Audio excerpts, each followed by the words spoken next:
I'm David. And I'm Justine. We're two athletes living with MS.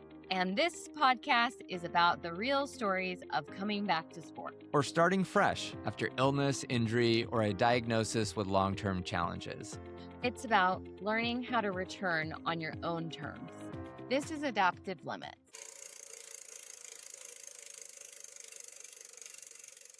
What's up, bro? What's up, bro?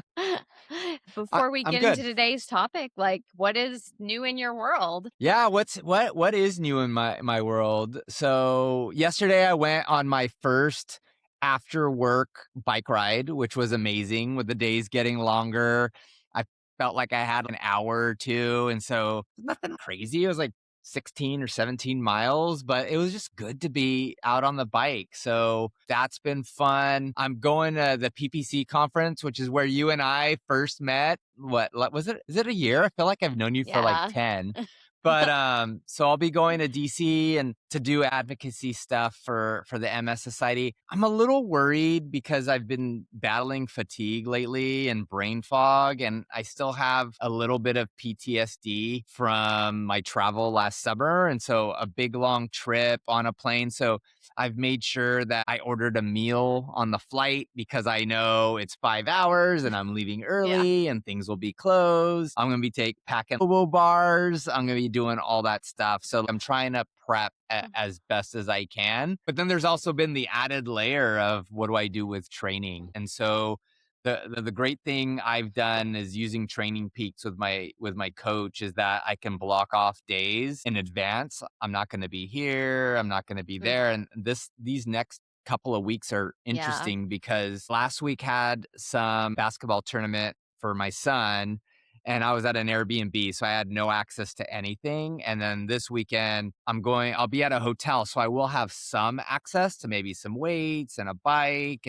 And so I was able to put in what I have access to, and he was able to plan my training around it, which is really good. But yeah, it's a busy stretch for me. And I'm going to be real. Here you are, you're like, David, what's new in your world? And here I am like, blah, this is everything going on with me. But work's been tough. Like I started a new job at the end of September, and it's my first job since my diagnosis. And my last job was like the dream job. I loved my boss. I loved my coworkers, and I love everyone I'm working with now, but it was a special place. And I've shifted to this more faster paced environment, and my brain hasn't caught up. I've been battling brain fog and fatigue, and I'll be on a call and my boss will be like, well, didn't you do this? And I'll be like, I don't know if I did because I didn't know that you were going to ask this question, and I don't even know where to go get the answer right now. So they all know I have a disability, but when you look at me and you talk to me, I don't think a lot of people understand that I have a disability and that I struggle cognitively with stuff. So I've been dealing with that a lot. And so tying that into, my upcoming travel and my son's basketball tournament, which is exhausting. It's been kind of up and down, but I'm plugging away. Like my therapist says, onward. We're just gonna keep doing this. But overall, I'm still super fortunate. I feel good. How about you? What's new in your world? Well, David, my work too has been somewhat stressful. Has it? Yeah, and when I get stressed, it's like my brain just shuts down. My brain fog just rolls in. And so it's like today earlier when I was telling someone about my day, I was like, I don't know what I did today. I woke up and I worked and then I did other stuff. I'm like, I don't know what I did this week. So, yeah. But in better news, I have a couple cool things. One, I got a new computer. Yeah. Oh, Yeah. wait. We have to like say goodbye to your old computer and its cooling vests I and its know. MS fatigue. But I know. I think you're kind of a little clearer. I think I can see you a little clearer now. That's awesome. It was very old. So yeah, we put it to rest. There you go. And then the other cool thing is I signed up for the Mudslinger Bend Dirt Fest gravel race. I saw that. Yeah, in July. And Dirty Free Hub and Linda made it possible. And mudslinger made it possible. So that was very cool. That's awesome. So I Yeah. was just down in Bend for my son's basketball tournament, and I met up with Linda from Dirty Free Hub. She was Yeah. just such an amazing person. And it's so funny. She told me, "Where do you want to meet?" And I just picked this coffee shop, and it just so happened to be a coffee shop slash pub, but it had a bike theme to it, a riding theme. And she mentioned that you had signed up for this gravel race. And I'm not gonna lie, I kind of want to do it too, because I feel like if I see pictures of you doing this gravel ride and I'm not there, I'm gonna totally have FOMO of not being on this Yeah. ride. And You should do it. I want to, and I was looking at the Yeah. dates, and my wife Karen and my daughter are lobbying to go to London, my niece lives in London, That's but cool. they want to go and see Harry Styles. And so I don't know. We'll see. We'll see if it's going to Mhm. happen, but I know I'm going to have some serious FOMO if I see you on a gravel ride for Mudslinger. So Uh, good for you though. yeah, I'm very excited. It'll be my first time racing on gravel. I've raced on road, but not gravel. So it's a new experience with new elements. And when you sign up for a gravel race, do you Yeah. have any insight on whether it's hard pack, if it's, like They the size of the there's a gravel? description of Okay. yeah, there was a description and so it's not single track or route or rocky, it's actual gravel. Okay. It seems like, how do I describe it? Like it's like farm gravel. Okay, which has Yeah. its challenges. You can easily slip and, Yeah. slip an edge. And Ooh. fun fact, now that I have a road bike, my gravel bike, it came with 40 mil tires, which I found to be kind of small. And I just ordered some 45 mil tires because there's enough Wow. clearance for it. So I'll be excited to see if that helps me with stability at all when I'm Yeah. riding. So I'll have to take it up to Cool. like Forest Park or something. Yeah. Well, I'll be doing training rides there, so, We um got it. We have never gone on a ride together. I know. Well, we did bike MS, but I Yeah. was doing the Century route and you were Yeah. doing the other route, so we didn't actually ride together. So we have to go. I love Forest Park. It's such a fun ride. Yeah. Yeah. How's your training been? Consistency has been a big thing for me. Consistency is something I've been thinking about. Not every workout it has to be this big heroic thing that you set out for hours and hours on end, but just stacking small bricks adds up over time and I'm feeling it adding up. I'm really feeling strong and feeling like I'm building something. It's really Yeah. exciting. Yeah. That's It's cool. awesome. Yeah, Yeah. it really is brick by brick. I don't remember the exact context of it, but I think I just sent you an Instagram reel of somebody that was run 3 miles, run 3 miles, run 3 miles, and that's what it's about. It's Yeah. just doing the same thing. Mhm. They're all bricks and they're all gonna help you get better and stronger. Yeah. Yeah. All right, bro. So today we are getting into a topic that endurance athletes love to obsess over. That is nutrition and what fuels your body. And we're going to talk about a variety of things, but we're also going to be talking about things in a very non scientific and at the same time, very real way. We're not nutritionists, right? We always Right. say that caveat. We're not Definitely. nutritionists. Not scientists, not, or well, I'm a scientist, but not nutrition scientists. That you're kind of a badass to be able to say, "I'm kind of a scientist." Yeah, you're a scientist. Yeah, that's freaking rad. That's awesome. Yeah. So before we get into gels, carbs, and fueling and nutrient timing, there's something we wanted to talk about first, which relates to how you nourish your body, and that would be alcohol. So we both don't drink, Correct. and we often get asked why. Yeah, Uh, it's interesting because I actually just hit my 1 year anniversary of not drinking, Justine. I think it yeah, was happy on birthday. Thank you. I think it was on the 15th, and it was one of those things where I think I knew for a long time I needed to stop drinking or at least cut down. And I think it was late last year I decided to really, limit my amount of drinking. And I always tell folks this story about what made me realize I was drinking as much as I was. And that's there's a place actually in Northeast called Clyde's. It's like a prime rib spot right on, I think it's on Sandy or something like that. We had 2 glasses of wine with dinner, not unheard of, right?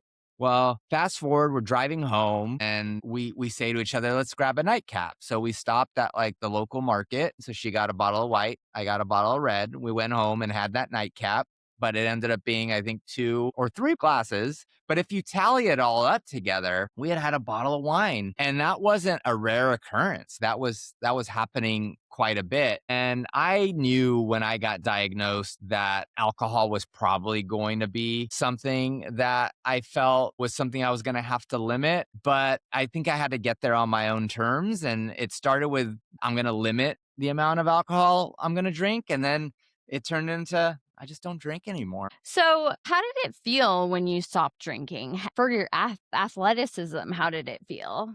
Yeah, I think the first thing I noticed right away was my sleep got so much better. And I think anyone with MS or anyone who's an athlete or anyone in general, your body does its magical recovery stuff when you're sleeping. And it's when you're in your deep REM cycles and you're in your deep sleep. And you never really get there when you're drinking. And I remember I would get up in the middle of the night and go to the bathroom because we all know we have bladder issues when we have MS. And I would get up and it'd be 5 or 6 in the morning. And I'd be telling myself, man, I got to get up in an hour. I'm so tired. And then I stopped drinking and I would get up and I would look at the clock expecting it to be like 5 or 6 in the morning. And it would be like 1:30 in the morning or 2 in the morning, meaning I had gotten into this really deep sleep. And so that was the first thing I noticed.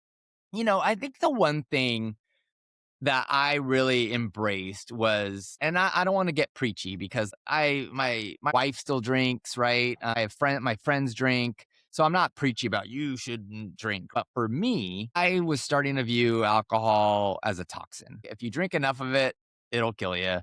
If you Yeah. drink enough of it over time, it'll kill you. And so when you drink it, right away, your body is, how do I get this out of my body? It's a toxin. This is bad. So your heart's working harder, your liver's working harder because Yeah. it's working hard to get this stuff out of your system. And my body's already working hard enough, like with MS. The last thing I need is it Right. trying to, keep me energized with MS and alcohol. And let's face it, I have balance issues. I have coordination issues. Is drinking, really the best recipe? Probably not. So I think for me, it was just, I think it helped my fatigue level. I think it helped my fatigue, but it was also married with my exercising. I think both of those together really helped my fatigue. But I think my sleep just got so much better. It was a Yeah. game changer for sure. Well, good. So, were there any social changes for you? I know you said most people you hang with still drink. So, like, yeah, any Yes. differences? Yes, a ton of social changes because alcohol, it's everywhere. You go to a bar and everyone's drinking. You go to a food Yeah. cart pod and all your friends are drinking. And so there have been some adjustments, but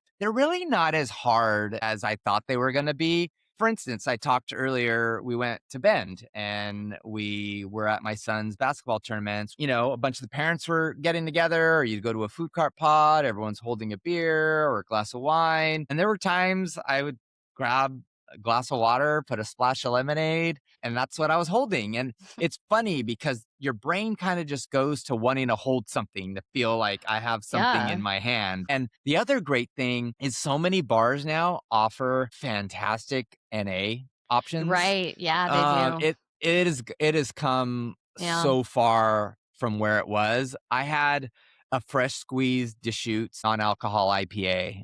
It was Right. fantastic. I know Best Day makes a great one, Athletic makes a great one. So there's a Yeah. lot of options. And when I tell you drinking for me, I was a member at the Multnomah Whiskey Library. Like I enjoyed scotch, I enjoyed whiskey, I Yeah. enjoyed beer. So I Uh, think the key is to just give yourself time to break that habit because I think that's what it comes down to. I think drinking a lot of times is a habit. It's you right. tell yourself you need it because you had a stressful day at work, or you tell yourself you need it because you're out socializing Yeah. with friends. And when you find alternatives, hey, glass of water with some lemonade in it, or I'm stressed at work, I'm going to go ride Right. the bike in the garage for an hour. Those are things that I can do. My nightcap used to always be a glass of wine. Now my vice is every night I have an apple. That's totally my nightcap. I slice up an apple and I have it, and I'll take away that apple, I will be super mad. So it's funny how you get these habits, and as soon as you break them,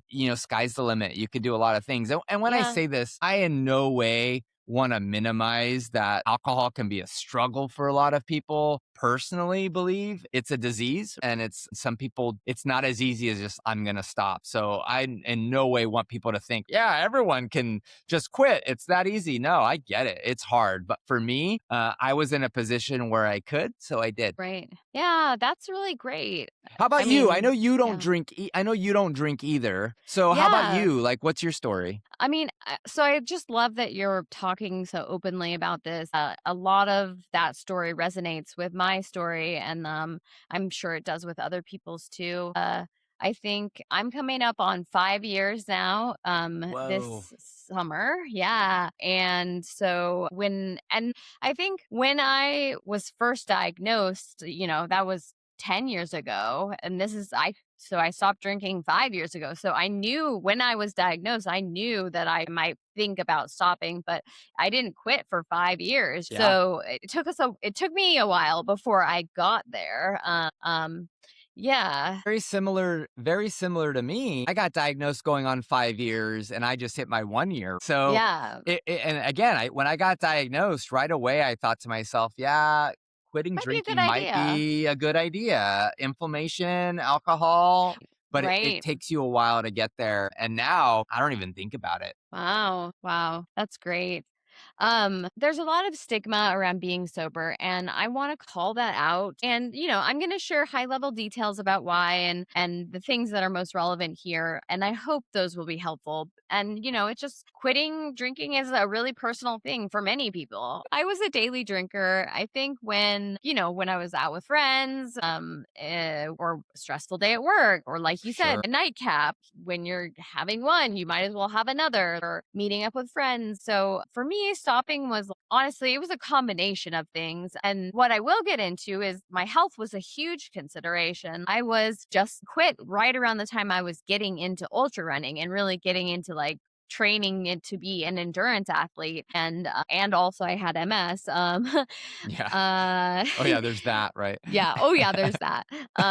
And it just really helped with recovery, stronger recovery quicker from training and being able to train again. So I feel like being a stronger athlete was the goal, and something has to give. And it just made sense to see what not having alcohol would do for me. And it's basically the opposite of what athletes need. You want to be able to sleep. You were saying sleep is really important, and alcohol really interrupts your sleep cycle, and you need sleep in order to recover, and especially for your brain needs sleep because that's the time when it's healing and recovering. Yeah. So yeah. I think there's also this piece. You're working so hard to be an endurance athlete, and it's not easy. It's difficult. And to put in all that work to then have a beer or something that's going to Right. kind of hurt all the hard work you've put in, is it worth Right. it? No, it's compounding. Your body needs to heal while it's sleeping from the training that you did, but you have alcohol in your system. So now your body's like eject, eject, eject. And so your body can only do so much for you at one time. Yeah. So yeah.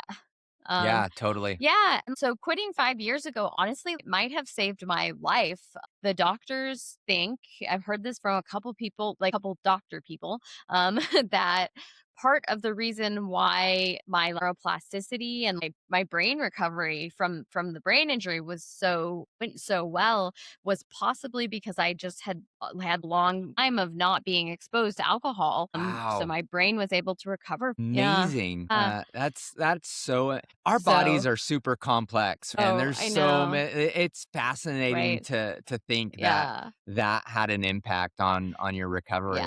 Yeah, so that's I mean, not why I quit. I wasn't planning on getting into a bike accident, but, um, Right? so but that was the my health reason. That is one way in which it had really did my brain a service. So, And I bet um you it helps validate you to keep going because, right. we all have I have moments where like even this last weekend, I thought, wouldn't it just be funner if I was holding a beer? And then I thought, no, it's not, right? I want to go No. back and I want to go on a ride and, Yeah. and so, knowing that it's had such a positive impact on you, I think it's just a way to keep Yeah. driving you towards that. Yeah. I mean, it has had such a positive impact. I quit to be happier and to be more present, to be a more accountable person and to show up, to be present when I'm spending time with the people I love. It's done all of those things for me. And I have little nieces that they're so precious to me. And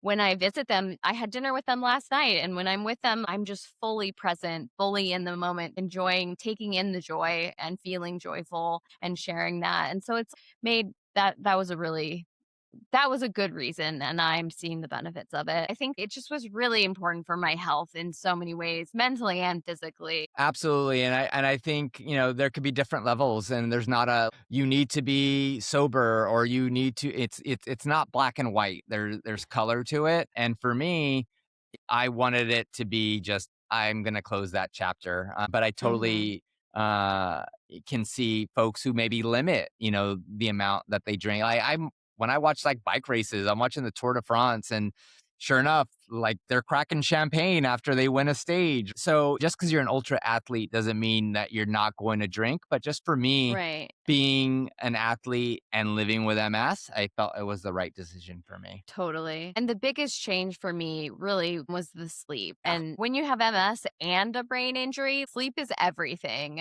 They gave me like a medication, a prescription because they were like, you need to sleep. Your brain needs it when I was first in the hospital. So your nervous system is already working harder, and anything that disrupts our recovery, it just compounds the fatigue. So, speaking of feeling our bodies better, let's talk about what athletes are actually eating during training and what and when, because endurance nutrition is a whole different animal. And there are books and podcasts and lots of different ideas out there. I have So, only scratched the surface, Justine, but one thing I have learned is that nutrition is a thing, and there are a lot of different people who say you should do this, and there's others who say you should do that, and it's a pretty complex topic. yeah, yeah. And one thing that surprises people is I'm vegan. Oh, that's right. Mhm. Yeah, I've been vegan for 20 years. Wow. 20 years? Yeah. Wow. Wow, that's crazy. Um, uh, Becoming a vegan, what made you say, I want to be a vegan? well, I grew up on a farm and we had farm animals. Not, it wasn't a industrial farm, it was a family farm. So we had 2 cows and 10 chickens. And I I didn't know that just, about you. Like, oh, yeah, I did not know that about you. I didn't know you had a yeah. farm growing up. Uh Cool. huh. I grew up on a farm All the time. when I was in grad school in New York, and we'd be at a mixer having drinks, and they'd be, "So where are you from?" Like, "Well, I grew up on a farm in Oregon," and they would be, haha, like thought I was making a joke. So it had to start being like the actual city was called. I wanna say there's a sister city in Europe that It's has, still like Scotland. yeah, Dole, Scotland is the sister city of Oregon, and I remember seeing that on the news and thinking it was brilliant. Yeah. Okay, so you're on So a farm and it was far from boring, with our but let's farm just say it's animals. with your farm animals, Oh, it and was you far just from boring. My brothers and I, we would have farm games. We would dig holes and put someone in the hole that they couldn't get out of. It was so great. So much fun. I love it. So Actually, I grew up riding my bike around the farm with my brothers, and that was Really? my first introduction to gravel riding. So, okay, you're on the farm or you grew up on a farm and then Yeah. fast forward and you decide you wanted to be a vegan. Yeah, so I like, and this is again like the things people choose, the things you choose to put in your body, like that is up like your choice. I'm passing Personal. no judgment when I say this. Like for me, I didn't feel right eating another animal, Sure. like as a way to like for my To own sustain yourself, right? yeah, sustain myself. I just didn't feel I just I saw these animals and I felt their emotions. They're not complex emotions, but when an animal's happy to see you and just Yeah. I couldn't it broke my heart to think of them being used for subsistence. And I know the counter arguments. I've heard them all. Sure. That was my thing. So You're right. And it's a personal choice. I myself, I'm not a vegan. I'm not even a vegetarian. And you know that about me. We've been at the same event and, I was having meat and you were having a vegan option. So, and um, there were desserts and I couldn't have any. that's got to Yeah. be hard, Yeah. but it's a personal choice you made, and I totally respect that. So I would imagine this is probably the question you get asked over and over again because it's the first question I wanted to ask you. How do you fuel as a vegan athlete? How do you get protein Yeah. as an athlete? Yeah, I get asked that a lot. And honestly, it's a challenge, but it's not hard once you sort of figure out a system. So I'm all about systems. It's the Early scientist in on, you. yes. So early on, there's some trial and error. Because endurance sports require a lot of calories, and when you layer on a vegan nutrition, you have to be intentional about it. So things that I will eat will be tofu. I was talking to my brother last night about this. Some days I get back from runs and I just cut into the tofu and it's just a chunk of tofu. And Really? I'm not suggesting this to anybody else that they just like Mao tofu raw out of the box, but I don't mind it. And I'm getting my protein. So can I tell you that right now I'm envisioning you with a big chunk of tofu and a Yeah. box of birthday cake Oreos, Uh, and you're just like going to town. I what like with my ice pack on my computer. Yeah, that's my life. Yeah. Um, so anyway, other sources, things like lentils, things like beans, quinoa, vegetarian protein powders, they've come a long way over the last years. There now is so Tailwind, they make a protein powder. They make that has many different flavors, and one they have is flavored birthday cake. Something about Tailwind too, and again, they don't sponsor us, but they can if they want. I Huh? don't know if they're handwritten or they're just printed, but they always have these what look like handwritten like notes They're that I think are so handwritten. cool. Are they really? Yeah, yeah. Every time I get a Tailwind package and there's the little like thanks David or go get, I'm like I want to go on a ride. I love my Tailwind. Yeah. Yeah, me too. Me too. Um so then anyway, there are also like nuts, nut butters, simple grains, even broccoli. Like if you have broccoli in addition to something, it does have protein. And protein bars have come a long way. Protein bars used to not be ever vegan, and now there are lots of different brands of vegan protein bars, and they sell them at Safeway too, which is what is Wow, Safeway doing selling vegan protein bars? Yeah. right? So I'll take it. That's Um awesome. And yeah, so are things like a Bobo bar, like are those vegan? yes, those are vegan. They don't have high protein, but I eat boba bars all the time, especially Carbs. for biking. Biking, boba bar in my jersey pocket, it's such a game changer. It saves my life. I usually Yeah, have one. I'll cut one in half because the yeah, nutrition facts on it are for half a bar. right, And I usually cut one in half and I'll have it right before going for a training ride in my right, garage. And then I'll have, instead of, because the Tailwind, if you're taking it, it could be really high carb. I think one right. scoop is 25 grams. So I'll only do Yeah, one scoop when I'm out in the garage. I'm not doing two or three because yeah, that would be more carbs than I need. yeah. I mean, they make high carb Tailwind now. That Even higher like, yeah, higher carb than that? yeah, Wow, yeah. very cool. It's really good. Is it? Sponsor us. Yeah. So, um, the biggest thing for endurance athletes is carbs. Carbs are fuel. Last week, that was the thing I was missing in my fueling is because I would have a really high protein and maybe you know something I don't, but I haven't found that there's a bar that's high in carbs and in protein. It's usually one or the other. Yeah. And so what I was doing was I was sticking to those high protein Mhm. bars or drinks, Those aren't gonna and fuel those you. aren't going to No. fuel me. No. Essentially, they can protect your muscle, but that's if you're burning your muscle because you don't have fuel, Right. then what good is it going to do? So that's where I've made a Yeah. really big switch is okay, when I'm on the bike, it's got to be carb, carb, carb. And if Yeah. I'm going to do the protein, it'll be before the ride and after the ride, Yeah. but it'll have carbs in there too. It won't just be Right. protein. Talking about my favorite thing, carbs, and something endurance athletes also obsess over, which is fueling during the effort. And this for you, I think, has been the biggest change in your nutrition plan for your cycling. It Yeah. really has. Where, like, for instance, I talked at the beginning how yesterday I went on an hour and a half ride.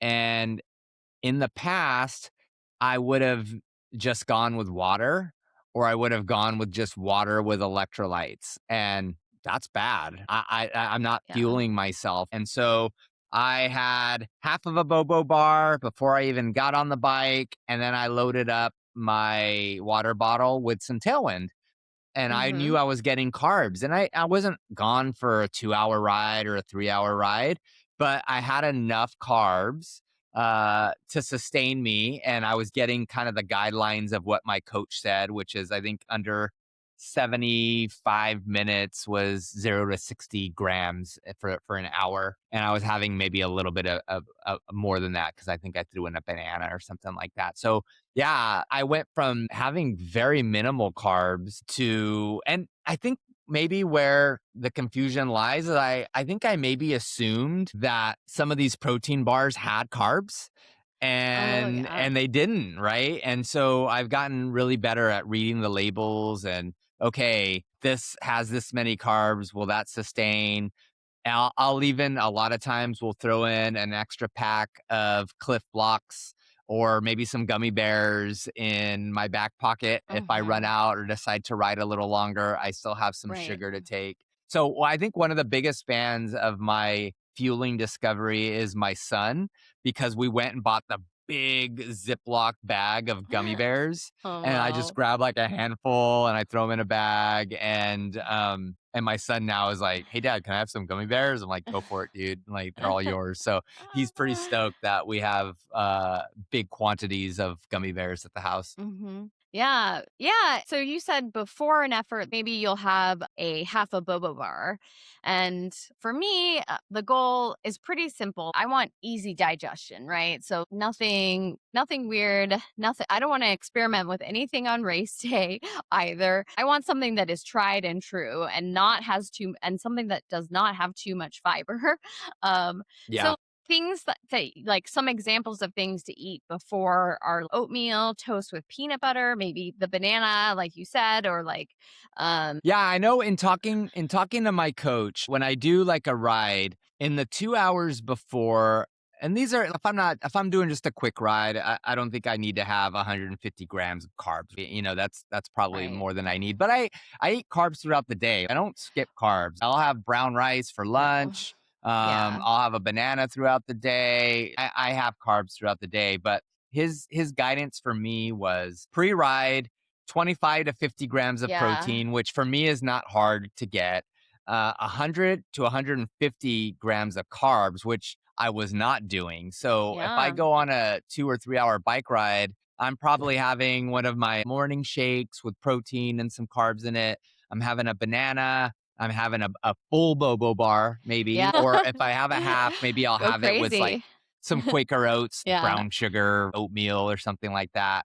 And then on his rides, he's broken it down. If it's under 75 minutes, I should have 0 to 60 grams of carbs.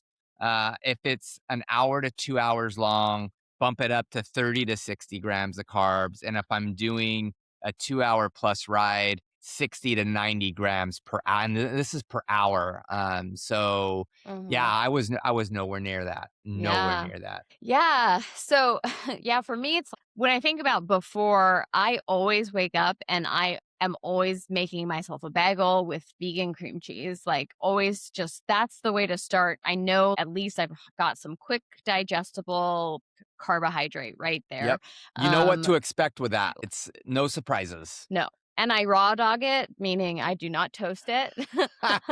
Oh man, that's awesome. That's awesome. Although I did actually accidentally I cut my finger,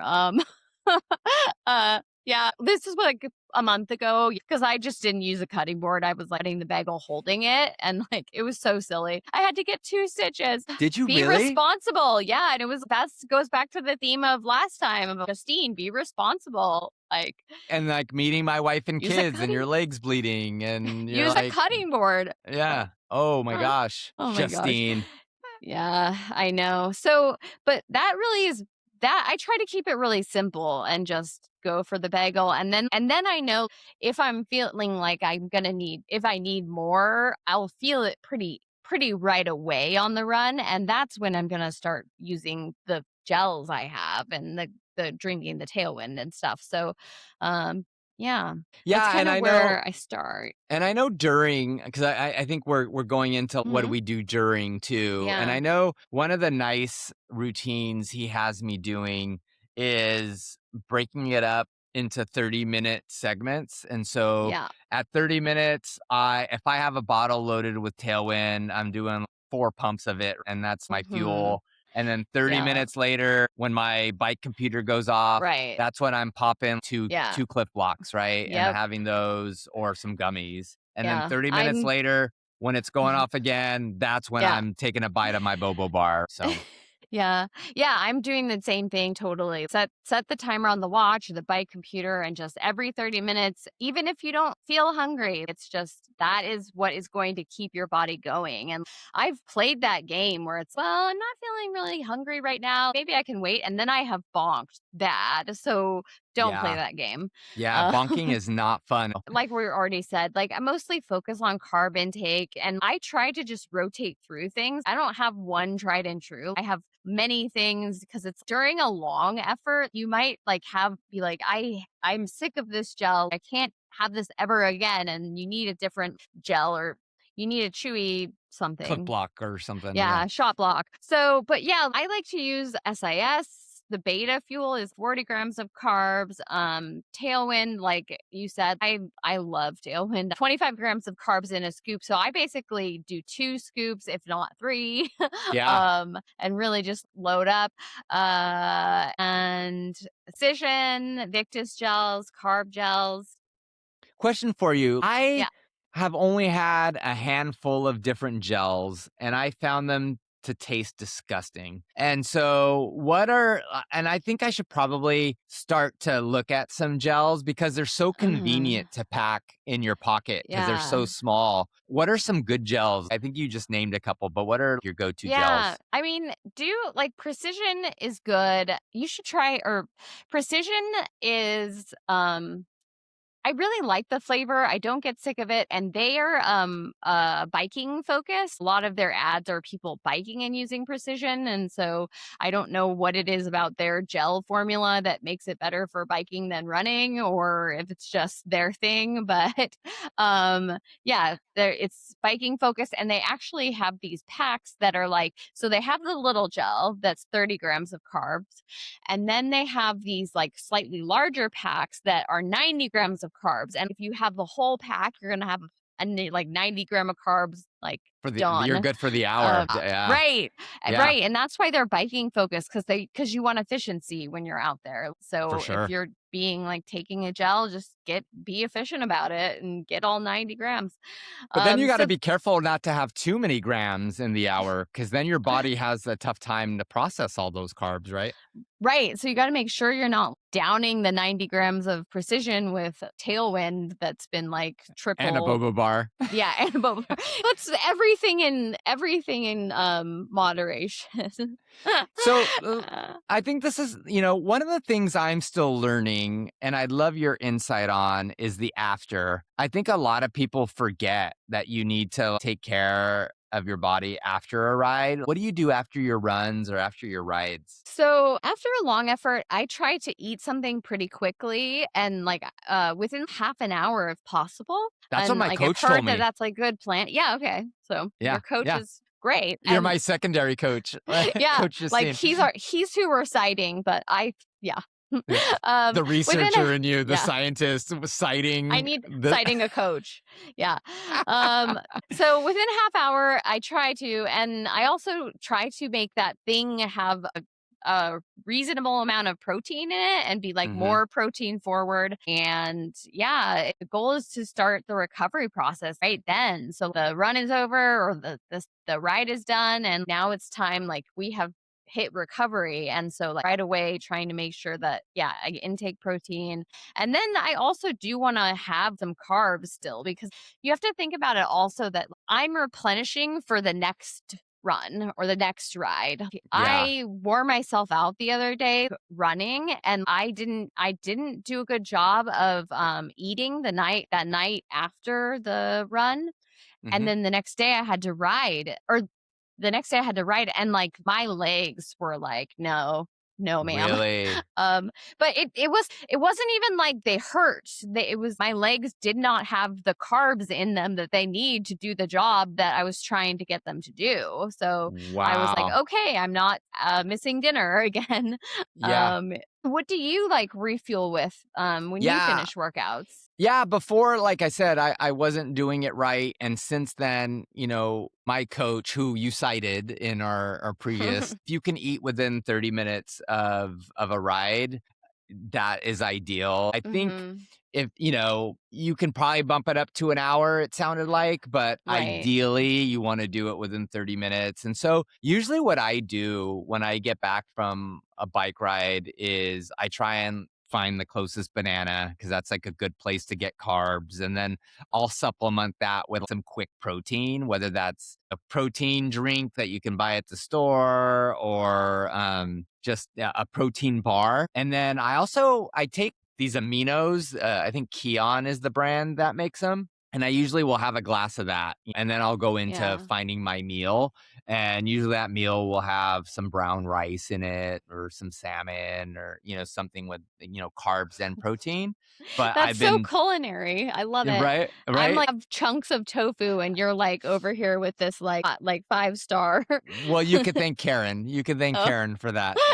Because if Karen wasn't here, it would be birthday cake Oh. Oreos Oh. and Tailwind recovery fuel.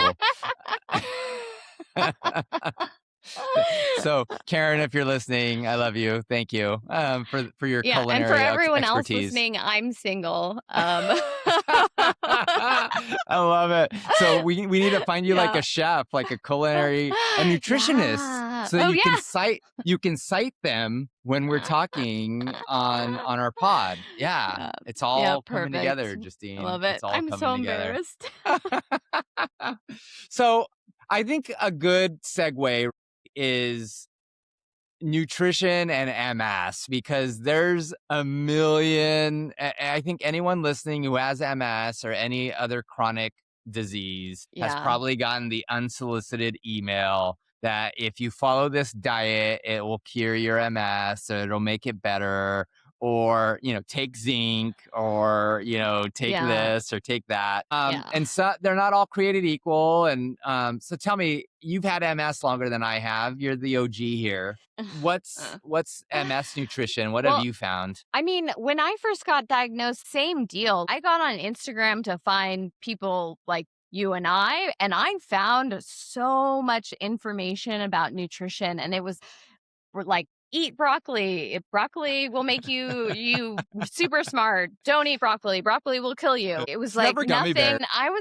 Yeah, there was like sorting through all of these thoughts, and really what it came down to was just what do human beings need to eat and what is a balanced diet for a person, and starting at that point was kind of what I think made a I think it made a difference for me, making sure that I was getting fiber and that I was getting Yeah. protein when I needed it and that I was getting all of the nutrients at the right times and from good sources. What also I found helpful was focused on making sure I was eating enough. And it's not that I was under eating, but I would forget. So I would be in the middle of a run and I just forgot for an hour Yeah. to feed myself. So, because obviously I would forget to feed myself, right? Um, no. But anyway, so yeah, so focused on eating the right stuff, eating enough, focused on hydration. That's really important as Yeah. well. Yeah. Sustaining your body. What are we like 90% made of water? Or Something like that. And I think the important it's not one size fits all. I think for folks like, you might hear low carb diets are better, Mediterranean diets. Well, guess what? If you're on a low carb diet and you're a runner like you or a cyclist like me, that's not yeah, good because you're not no, fueling your body. And one thing I have noticed, and I don't go into detail here, but I am an ambassador for the company that makes the DMT that I take. And part of that involves me going to patient talks and patient events all over the country. And usually when I go to one of these, it's people with MS who are exploring either their first DMT or a new DMT. And there's always a neurologist there. And one of the first questions they always get asked is, what diet should I take? And what diet, I heard this diet is good. Should I take yeah, it? And what these neurologists typically say is don't eat junk. uh, And that's essentially what you said. And the other thing they said is there might be some diets that have shown positive data, but there's been no studies on any of them. And so there's no scientific evidence that this will work for you or it will yeah, work for everybody. It might work for them, it might not work for them. Everybody's story is a little different and what they yeah, need is a little bit different. So right. I just think it's not cookie cutter and, just try and put good things in your body. Yeah.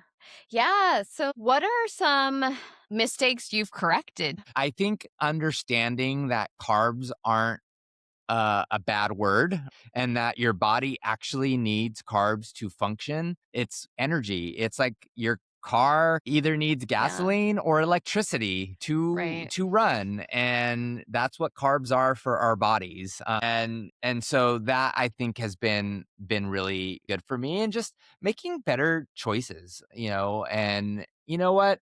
Can I have this? Yes. Do I need it? Maybe not. I think those are some of the good decisions that I've made. Yeah.